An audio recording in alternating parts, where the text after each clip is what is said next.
Timechain Calendar is a website that allows you to view a variety of different Bitcoin metrics all together on a single screen.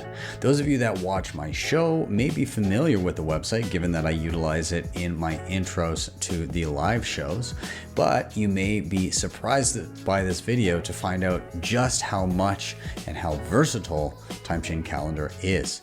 Today we're going to dig into everything timechaincalendar.com has to offer. I am Ben with the BTC Sessions. This is your daily session.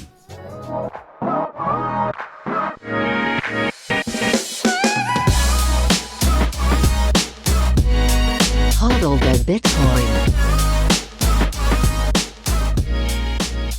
Before we dive in, shout out to sponsors of the show, hodlhodl.com. If you're buying Bitcoin and you have the following priorities in mind: peer-to-peer trading, instant self-custody, and no KYC, well, this is the place to be. You can sign up with nothing more than an email address. Once you're in, you choose your currency, your payment method, and your amount, and you can start viewing offers immediately to stack no KYC sats. They also have a peer-to-peer lending platform in which nothing is ever rehypothecated. You can check them out today with the link in the show notes down below.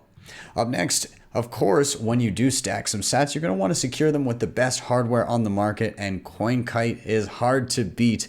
The Cold Card Mark IV is my go-to hardware device of choice, and I have all their other goodies too, like the Tap Signer, the Sats Card, the Block Clock, the Open Dimes, and coming really soon, I've pre-ordered mine. Have you? The Cold Card Q1.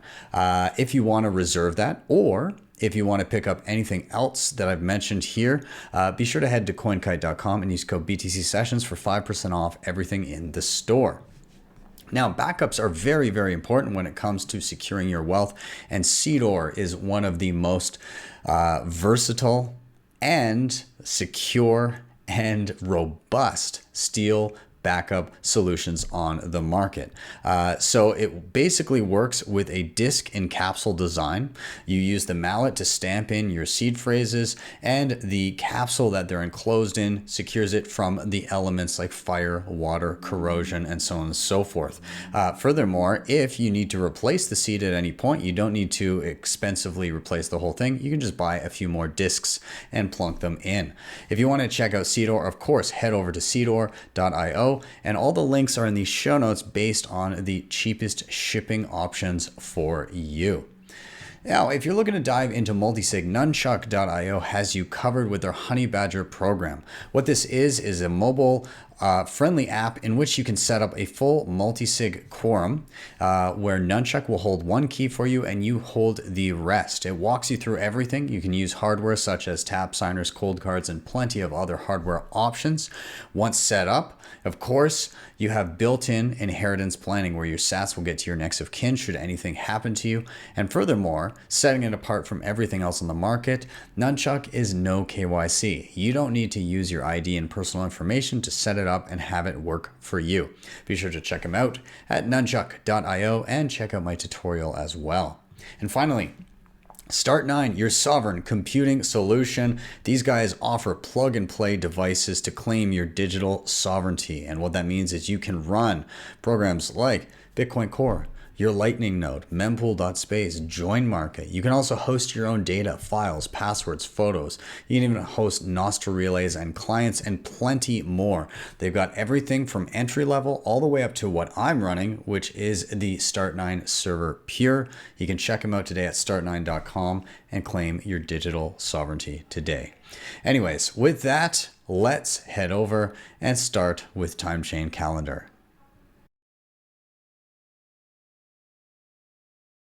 So off the bat, let's start with any prerequisites you may need to know in order to get through this. We'll call it a tutorial, but it's really an explanation of everything and all the features that are available on timechaincalendar.com. Well, out of the gate, you don't really need to know too much. Of course, you're just going to want to be able to go in your browser to timechaincalendar.com and check it out. But outside of that, not too much prerequisite knowledge is necessary. In fact, I would treat timechaincalendar.com as a learning mechanism in and of itself. It is the medium through which you learn, and all of the little widgets and all of the little stats that you see here can be used so that you can learn and further your Bitcoin knowledge. Of course, I will be going through and kind of explaining what each of these are with some context if it's anything that I think is beyond common knowledge, but I may miss a few things, and that's where you can go into the info over on the bottom right, which you'll see behind my picture momentarily, and there'll be a full glossary of terms used so that you can further your Bitcoin knowledge. But with that, let's dive into what's on the screen, and let's get rid of my face so that you can see the whole thing. So let's start in the very, we'll say, top right of this watch face looking circle in the middle. And we're actually going to start with, in my opinion, the least interesting part about Bitcoin, which is the price. And so that information can be found in the top right, to the top right rather of the circle in the middle. And so there you can see the Bitcoin price in USD to BTC. You can also see the sats per US dollar. For context, one Bitcoin holds 100 million sats. So how many sats would you get for a single US dollar? And then finally, if you toggle it on in the settings, you can see the market cap in US dollars. And that will be measured, of course, in billions. But I imagine if we tick north of $1 trillion, we'll see that updated as well. So yeah, that's that for the price information. And again, I tend to think of that as the least interesting information on the screen. All of these other things are super cool to see. Let's dive into the center of the screen here. First of all, in the middle here, this is the block height. What is the block height? Well, roughly every 10 minutes, a new set of Bitcoin transactions are added to the blockchain. And this becomes we'll say a permanent fixture of the history of transactions and movement of coins on the network. AKA, if you send a Bitcoin transaction and it goes to somebody else, and then a miner mines that transaction along with a whole bunch of others, it will be in a Bitcoin block, and that Bitcoin block will have a number. The first ever Bitcoin block, of course, was block 1. And it is now up, at the time of recording this video, at this moment, up to 811,757. So that is what is in the middle here. Now, just above that, we can see in the most recent cadence, the average block time. How quickly are blocks of transactions being mined? I said on average, this is meant to be around 10 minutes, but sometimes if more miners join the network, well, it can be mined a little bit quicker for a period of time. And right now we can see on the screen here, the average block time right now is 9 minutes and 19 seconds. And so that means that it looks like more miners have been mining. And given that Bitcoin is kind of a lottery system that targets around 10 minutes per winner, that means that pretty soon it will retarget to be closer to 10 minutes. But for the time being, more miners have joined on. And so blocks are being mined a little bit quicker. Here it shows how many blocks were mined in the last 24 hours. And so that is supposed to be on average around 144 blocks each day. However, of course, because we can infer that more miners have jumped in and they're mining blocks a little bit quicker than 10 minutes, we can see 162 blocks have been mined in the last 24 hours. So those two things line up, makes sense. And then we can see the next difficulty adjustment. And so what this means is when the Bitcoin network over a certain period of time, around every 2 weeks, notices that blocks are coming in faster than 10 minutes, it will make it more difficult to win that lottery, or more difficult to guess the number needed in order to we'll say, win a block and be awarded with new Bitcoin. And so we can see that that adjustment, which is estimated to be coming on October 16th, and just for reference, it is October 11th while I'm recording this, it's looking to become 7.35% more difficult to win that Bitcoin lottery as a miner. All right, let's dive to the south, to the bottom of the block height here in the middle. Okay, so we can see that outlined here, 18 minutes ago, this was the last block mined. Okay, and so that cadence can vary throughout the day. Obviously, that's longer than the average of 9 minutes, 19 seconds that we've been experiencing in the past 24 hours. Or what would this be? This would be actually not in the last 24 hours. I apologize. That would be over the course of this current difficulty epoch, we'll call it, before it adjusts. However, you can have longer times in between blocks and shorter times in between blocks. It just so happens the last block was 18 minutes ago. There is a little pop out here that will lead to other websites so you can see the current block we're on. We'll check that out in a moment, but let's get through the other things beside it. So the average fee being paid currently is 17 sats per VByte. So how many sats is somebody paying for every virtual byte of data they are attaching to the Bitcoin blockchain? The last block, and this is pertaining to the last block, by the way. And then also, how many transactions were in the last block? 2,600. And how much data was that altogether? It was 1.75 megabytes of data. Okay, now let's take a look at where we can see that last block. So when we tap this, it'll pop up with two options, mempool.space and bitfeed.live. Let's take a look at them both really quickly. So this will go and show you the most current block, and you can see all the data about it and all these different transactions. I'm not going to dive into a tutorial on mempool.space, but just know that it'll pop you over to this other website with lots of other cool tools. And the other option is, if I tap on this, bitfeed.live, it does a similar thing. This website will show you the most current block visualized here and all the transactions they're in, as well as the mempool as new transactions get queued up to potentially be mined in the subsequent block. Anyways, back to timechaincalendar.com. Okay.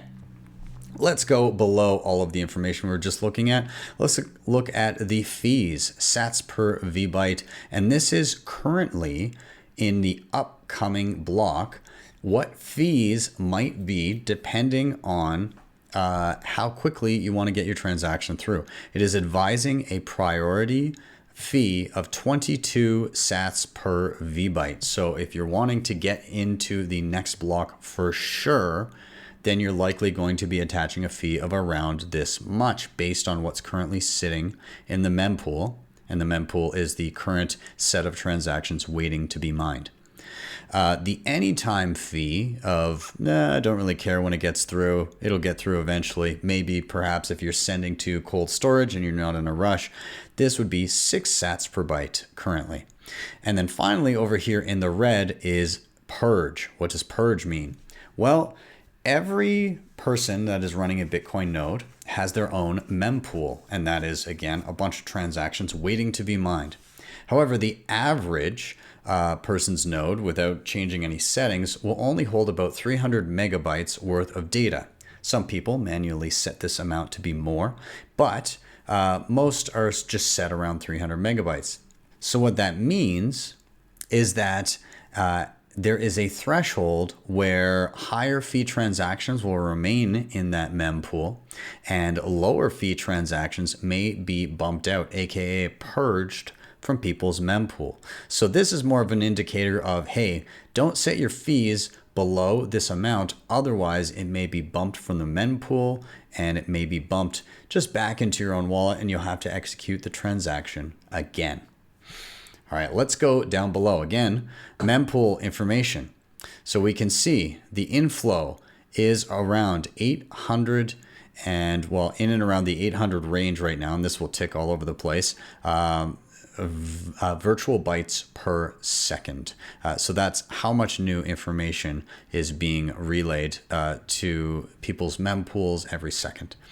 The number of unconfirmed transactions. So these are transactions that are piling up, waiting to be mined in subsequent blocks. And right now we can see there's 33, getting close to 34,000 of them. And then the depth. How many blocks, roughly, worth of transactions are waiting to be confirmed? And right now we can see there are 86 blocks. And finally, we can see, and remember I said before, the average person's mempool is around 300 megabytes. Well, how many megabytes worth of transactions are sitting in the wings waiting? Around 430 megabytes.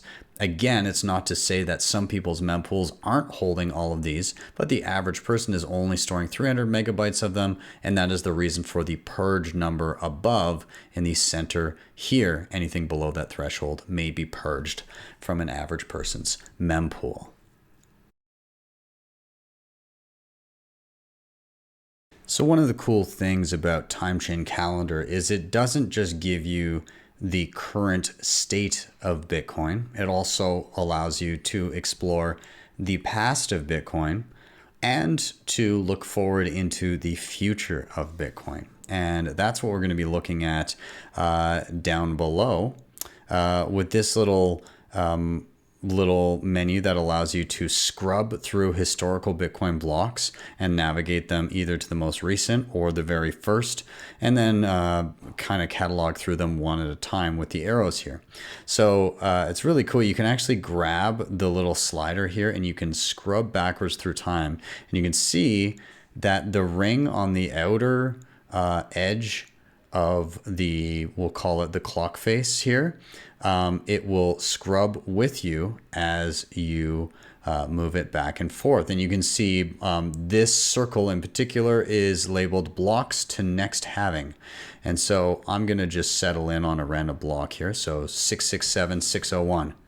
And it tells us, hey, this block was more than 2 years ago. The average fee at the time, was 81 sats per VByte. There were 2,862 transactions in that block, and the block size was around 1.3 megabytes. Now, beyond that, you can also see with the little pop out here with the time frame, you have the option to view this block on mempool.space or the other option there. But just as an example, here's the block in question, and we can see again all the transactions therein, all of the data about it over here at mempool.space, or conversely, the same thing over at the other option of bitfeed.live. So this is really cool. We can, of course, with the arrows, the single arrows, move from block to block just by pressing side to side. However, we can get back to the main or the current block by hitting the double arrow to the right, and that takes us to the current time. Or if we want to go back in time to the beginning of Bitcoin, boom, all the way back to block 0, the Genesis block, and there's a little Easter egg there where it includes the chancellor on the brink of second bailout for banks headline that was utilized in the first Bitcoin block, aka the Genesis block. And much like the others, you can see that you can go over to mempool.space or bitfeed.live to see it. We can see there was a single transaction in that block, and the whole size was 285 bytes. If we want to get back again to the most recent block, there's also a flashing double arrow that will take us back to current times as well.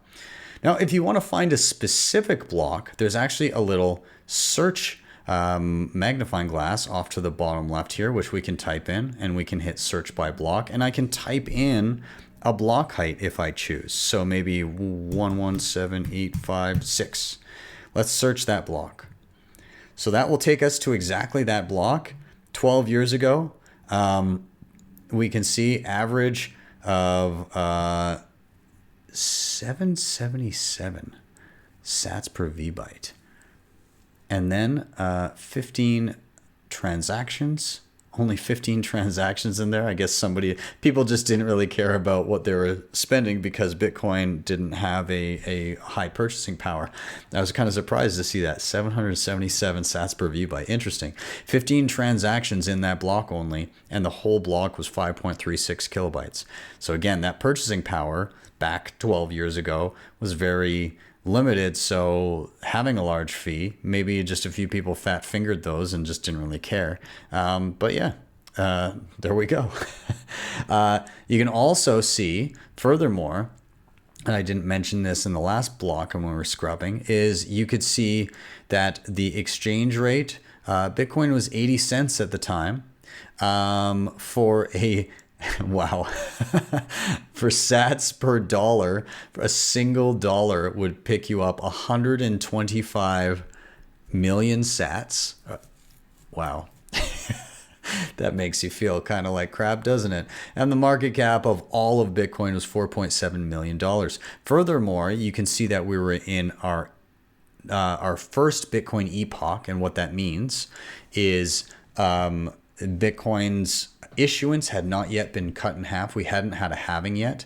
The total supply of Bitcoin was 5.89 million. 28.06% of all Bitcoin had been mined. And the subsidy, the rewards for miners, every block were 50 Bitcoin. So this is a really cool way to be able to search up any transaction, or sorry, not any transaction, but any Bitcoin block historically that you like. You can also search by date. So maybe you have a certain date where something important happened and you're curious what the block was. Okay, well, let's go back. Let's go to 2016. Let's go to July, and let's go to the 28th. That's when I got married. Let's go there. So 2016, that would have been block 422,653. This was at a specific time. I didn't set the time there, but I can scrub back and forth. We can see this would have been at 3:26 p.m. But if I scrub to the next block, it would have been 3:39. So you can even set the specific time and find out what block was at that point during the day. Either way, 7 years ago, 56 sats per vbyte, 2013 transactions, 998.17 kilobytes for the whole block. Bitcoin was $654 for a single US dollar. You would pick up 152,882 sats. Holy Lord. Bitcoin market cap was $10.3 billion USD. We're in our third epoch, so on and so forth. Yeah, so there you go. You can search by time. Super awesome. And now, something really cool I want to show is you can search into the future. So you can search by block or date, both in the future. So refresh me. What? Okay, let's say block 900,000. Where are we going to be then, roughly? Search by block. 900,000. Search. Okay. Ooh, the wizard comes up and it says future estimation. Block 900,000 will be in Epoch 5, meaning we'll experience another halving by then. We have 88,242 blocks before block 900,000. At that point, the subsidy every 10 minutes for miners will be 3.125 Bitcoin. The date should be June 15th, 2025. The time should be 11:24 a.m. And I guess that's based on my current time, if I'm not mistaken. And this is if the average block time is perfectly 10 minutes between now and then. However, what if the average block time is a little bit quicker than that? You can adjust that with the scrubber here. So let's say we just get an influx of miners and blocks are coming in a little bit quicker on average over those next little bit. Well, as you scrub, as you say, well, blocks are going to be 9 minutes and 45 seconds, that adjusts the date and the time. All of that information adjusts with that. If we had a ton of new miners consistently every single epoch, Well, then it would bring it back to February 12th, 2025 instead of June 15th, 2025. On the opposite end of the spectrum, if miners drop off like crazy and it's 12 minutes per block, that puts us up to October 16th of 2025. So you can see how block time affects when a specific block will come about. So really, really cool there. Furthermore, you can also search, again, by future date. Where are we going to be on my birthday in 2025? Let's go there. Wizard, tell us what's up. Okay, future estimation. We should be on block 888,506. We've got 76,747 blocks to go till then. We'll be on our next epoch, which means we'll have another halving before then, of course. And again, average block time, it will now adjust what block we will be on that specific date based on how fast the blocks come in. So just the opposite metric of what we were doing before. So really, really cool. I love this feature here. Now, what if we want to go to some other very specific blocks, namely the beginning of each Bitcoin epoch? And what do I mean by an epoch? I've been throwing around that term without elaborating. An epoch is known as a specific 210,000 block of Bitcoin. So the first 210,000 blocks of Bitcoin, miners were rewarded with 50 Bitcoin per block, or every 10 minutes or so. And within that, you can see, if we go way back to the beginning to block 1, it takes us all the way there, just in the top right here. So we can click on Epoch 1, the very beginning of it, okay? Let's jump forward to Epoch 2. So this would be 210,000 blocks later, when the issuance of Bitcoin was cut in half to 25 Bitcoin every 10 minutes. We jump forward, block 210,000, and we also get a cool little Easter egg here. I'm glad they're doing this, but showcasing pieces of art by Crypto Graffiti, who's an awesome artist, by the way. So there's Epoch 2, the beginning of it. Epoch 3, the beginning of it, 420,000, the block there. And again, another great piece of Crypto Graffiti art with a baked-in node. And the beginning of our most recent epoch, block 630,000, again, with another great piece of Crypto Graffiti art. If you're unfamiliar with Crypto Graffiti, check him out. He's super awesome. So yeah, that's how you can kind of navigate the epochs there. And there's one other thing here on the main screen I wanted to touch on that I didn't get to touch on, and it's in the watch face in the middle. I'm calling it a watch face again. I know it's not a watch face, but maybe one day, maybe if TC gets enough donations, he can throw some money into developing that. Anyways, we addressed this outer circle on the watch face here, blocks to next halving. However, there's also blocks to next difficulty adjustment. We mentioned the difficulty adjustment here on the main screen. We said it's going up north of 7%, and the next little bit here estimated on October 16th.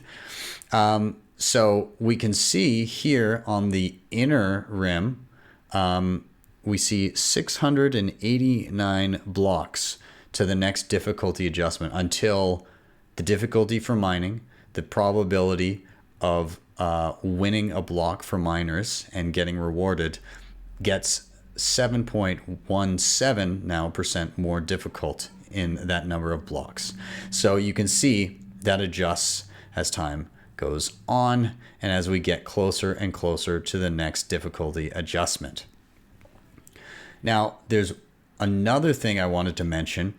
So we have the outer circle for blocks to next halving. We have the inner circle for blocks to next difficulty adjustment. But we also have all these little dots that are kind of their own circle in and around. Now, what are these? Well, this is actually the last 24 hours of blocks and the cadence at which they were mined. So the last mined block, that's the one that we're on, 81175 I guess. We're currently on 8759, and then this one here is the most recent one. We can go back to it. Each one of these blocks shows the approximate speed at which it was mined. And what you're noticing, and what I'm noticing, is it is anything but regular. Bitcoin is designed to, on average, have a block every 10 minutes, but it doesn't mean that there's a block every 10 minutes. It means that sometimes there's clusters of blocks mined, and it just happens to be dumb luck that it happens that quickly. And then there are stretches of time where no new blocks are mined, and you can see them here where there's stretches where, well, no miners were getting lucky and it just took a little while, whereas there's other little clusters where block all came in. Any of these blocks along the outside here are clickable. You can click on a block and go to it and see who mined it, how long ago it was, the fees, all the stuff that we've been looking at as we've scrubbed back and forth. So this, again, is a really cool visualization of, while Bitcoin overall gives us a very reliable cadence of time at which things are confirmed and transactions are relayed through the network, and it continues to tick and tick-tock next block. The cadence of actual blocks, when you zoom in, is actually quite erratic, and all of these come together over time to be quite regular, and it is a self-adjusting network. So really cool to see that. I think it's very interesting, and I hope you appreciate it as much as I do.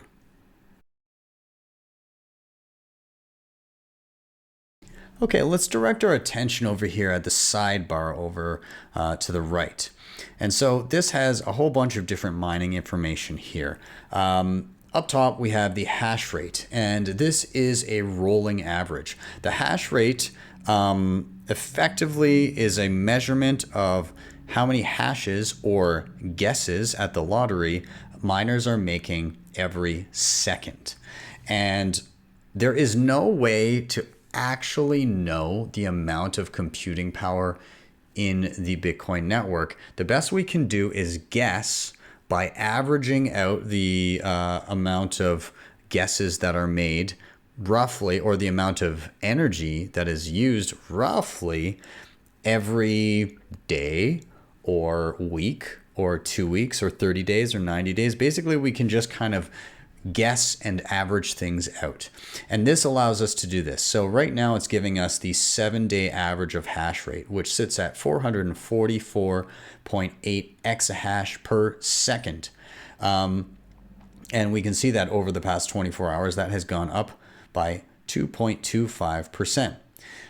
Down below, we have our cadence, our period of time that we're averaging over. So if I go to the most recent day, we're sitting at 440.9. It's actually down about 3.98%.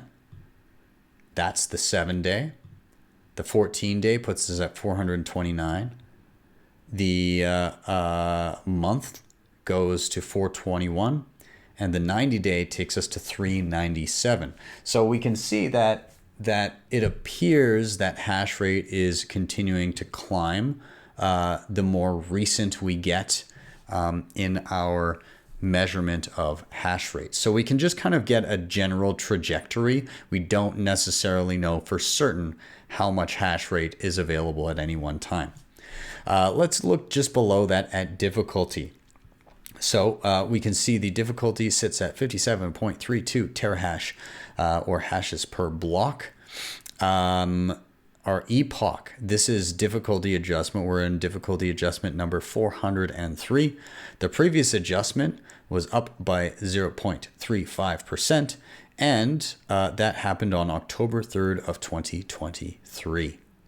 Down below that, we can see the last block reward. Remember, block rewards consist of newly minted Bitcoin, as well as the fees paid by users. So we can see the last block, we actually had 6.4877 Bitcoin in rewards. It was mined by Antpool. The fees out of that total were 0.2377, which is around 3.66% of the total reward. And this is useful to kind of see over time how much of the block reward is in fees. And so obviously that will be a higher number here for the fees, the percentage of fees, when the subsidy goes down on the next halving. So the next halving, the subsidy up here in the top left, which is currently 6.25, will be cut down to 3.175, I believe. Hopefully I'm saying that correctly. Or is it 3.125? No, 3.175. Pretty sure. Oh, God. Anyways, nonetheless, the subsidy will be cut in half here. And so it stands to reason that the fees, if they were to stay in and around what they are right now, there'll be a larger percentage of the total reward that miners are getting, but the overall subsidy in Bitcoin will be lower. And then finally, next halving. We can see that here highlighted. The next halving is in 28,241 blocks while I'm recording this video. That's the number of blocks to go. We are 86.55% of the way to the next halving. And the estimated halving date is April 24th of 2024. And hey, look, there's even a little pop-up. The wizard can give us information about the future halving as we see it today. So we'll take just directly to the wizard and it says, hey, block 840,000, that's the next halving. Again, 28,241 blocks to go. That will be the beginning of Epoch 5. The subsidy will drop to 3.125. Ah, damn it. 3.125 Bitcoin. And the date, April 24th, 2024. And the time should be around 7:27 p.m., assuming a 10-minute block time. But again, you can adjust that based on what you think block times will be coming in on average over the next little bit and see how that adjusts.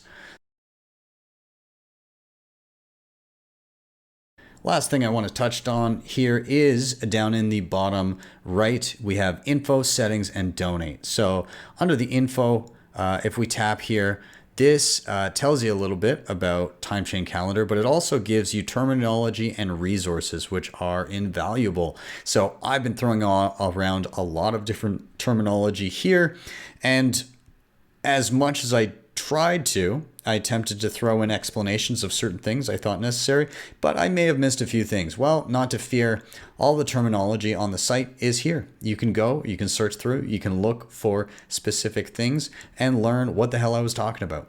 So be sure to do that if you're curious.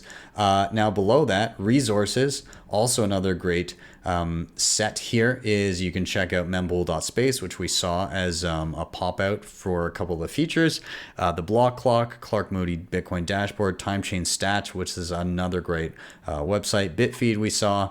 And then again, Bitcoin white paper, GG, WTF happened in 1971, all awesome resources. And then of course, contact, you can reach out to Timechain Calendar, TC, the guy who created it, both on, I guess, X now, and on the new Only Bird app over on Nostra, you can reach out. Either way, awesome. Now, really quick, let's take a look at the settings you can tweak here. If you go to the right, couple things, you can add or remove certain things. So exchange rate, sats per USD, and market cap. If you don't feel like seeing the fiat stuff, you can just fully remove it from the screen by clicking these little boxes off. You can also set the hash rate sample default. So the average hash rate over, we just looked at it over a single day, 7-day average, 14. You can set that default here. On the next tab for display, you can also click on show selected data, which is referring to all this data here. So you can, it basically gets rid of the right-hand side of the screen. You can, even though it's blurred, you can see it disappearing and appearing. So you can see fees in mempool, fees RTL, you can see show mining pool, and you can also reduce the animations. Every time there's a new block, there's a little animation. So if you don't want to see that, you don't have to. You can click them all here. Locale, you can set your time format, 12 or 24 hour. You can set your date format, and you can set your language. And then finally, sounds. This is kind of cool.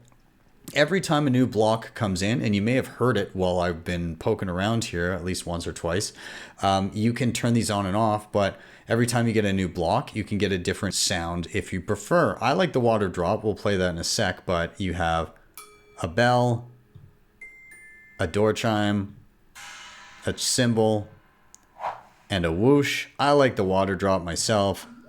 It just has that nice little zen feel to it. And speaking of sounds, there's one other really cool thing you can do. You can set an alarm, but not a regular fiat alarm with fiat time. No, we're talking block time here. So you can say, hey, I want to get notified at a future block height, and you can set a specific one, whether it be a specific one or X number of blocks into the future, and you can choose what sound you're going to hear when it comes up. It can be an alarm clock, a gong, a grandfather clock, or everybody's favorite Bitcoin legend, Frankie, shouting Bitcoin. So I'm partial to Frankie, so when I do set an alarm, it's Frankie that's in my ears. Anyways, guys, all you would do is you would set that alarm. When it goes off, you'll get flashing, and you'll get to hear probably Frankie, if that's the one you want, from your browser. If you want to get rid of it, you just cancel out the alarm. It'll disappear. And that is that. That is everything. Actually, that's not it. There's one last thing you can do. Do you think this website is awesome? Would you like to support TC and his tireless efforts to provide the most in-depth single screen tracker of Bitcoin knowledge that I've come across? Well, you can do so in the bottom here where it says donate. You can choose an amount. You can hit whatever amount here. I'm going to donate 100,000 sats right now. I'll hit that button, and it'll bring me to a BTC Pay. Hell, I'm going to do Lightning. Yeah, we'll do Lightning. I've got my Phoenix wallet open on my phone right now. I'm just going to give it a quick little scan here, and that looks good. 100,000 sats. We'll send that off, and there we go. So cheers to TC and the awesome tool that he is building. If you think it's awesome as well, if you think that tools like these are invaluable for Bitcoiners, if you use this website regularly or think you may use it regularly moving forward now that you've seen this video, feel free to drop TC some sats. Because I just think it's really cool. He's a great guy, and he's built something awesome here. So hats off, TZ, and keep them coming. I'm sure by the time this video drops, you'll already be mad at work at some new features that I didn't even get to cover here. So what do you guys think of timechaincalendar.com? I think it's super awesome. I would love to see it as a watch face. Just saying. I think that would be really cool. Much more useful than regular time. But yeah, let me know your thoughts. Let me know what you've experienced. If I missed anything in the features, there's so many. It was kind of hard to keep up with all of them, even having talked to TC about all the awesome stuff he's thrown in here. And let me know maybe what other features you think would be cool to see on timechaincalendar.com. Leave them in the comments down below. Would love to hear your feedback there. And also be sure to follow TC over on X and Nostr so you can give him props for the awesome thing he has built. Thank you guys so much for watching. As always, please do hit like, subscribe, share. That little like button is just right below the screen. You may as well smack it now. It really does help a ton, so please do. If you want to help the show in another way, you can hit up all of the previously mentioned sponsors in the show notes down below. You can also hit up my website, btcsessions.ca. You'll find a ton of free information there, links to obviously the YouTube and all that, but you can also book me there for private one-on-one sessions if you need some extra hand-holding in and around anything Bitcoin related, setting up wallets, security, multi-sig, privacy, all of that stuff, you can book me there through the private sessions section. And if you really liked what you saw, if you would normally drop a tip on the video, then go drop that same tip over at Timechain Calendar and show TC some love. Anyways, guys, with that, I am out. Have yourselves a wonderful day or evening. See you guys next time for your daily session.